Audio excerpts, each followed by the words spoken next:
Hindi na makapaghintay na makasama ka, at ako'y nasasabik na sa iyo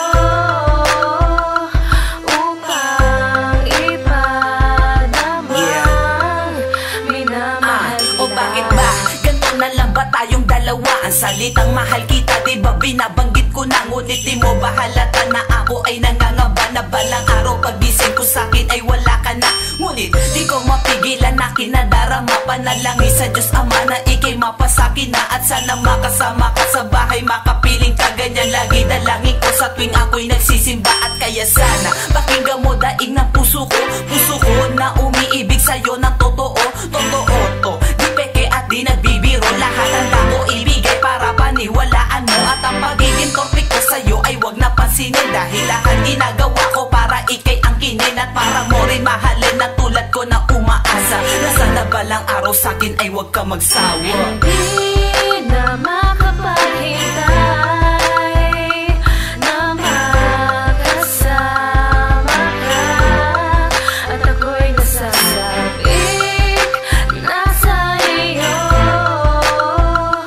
upang ipadamang minamahal kita. Di ba minamahal na kita dahil ikay kakaiba sa mga naging babae ko na akin lang binola, pero nang makilala ka, dumami sa'kin na nagbago. Ultimo salita babaero sa'kin ay di na nauso, dahil ayoko maglaho ang tiwala mo sa akin, at ayoko rin mabawasan ang pagmamahal mo sa akin na aking inaalagaan. Kaya ayoko na babawasan, dahil gusto ko lagi masaya ka at laging ginaganahan, at nang dahil di sa'yo buhay kinagkagana na dati walang ambisyon kundi humiga sa kama. Pero lahat ng yan binago ko para sa'yo, para patunayan sa'yo na ako ay nagtitino. Kaya ngayon tingnan mo, nagkaroon na ng panahon na mag-isip ako yumaman, at sa hirap ay umahon ng iahon ng katulad mo, di bagay maglabada. Gusto ko sa piling ni G, ikaw ay lumigaya.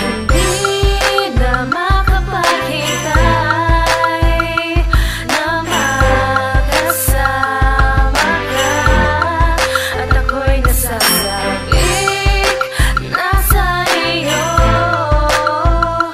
upang ipadamang minamahal kita. Nakukulitan ka na ba sa aking mga salita? Pasyensya ka na sa akin na sadyang mahala kita.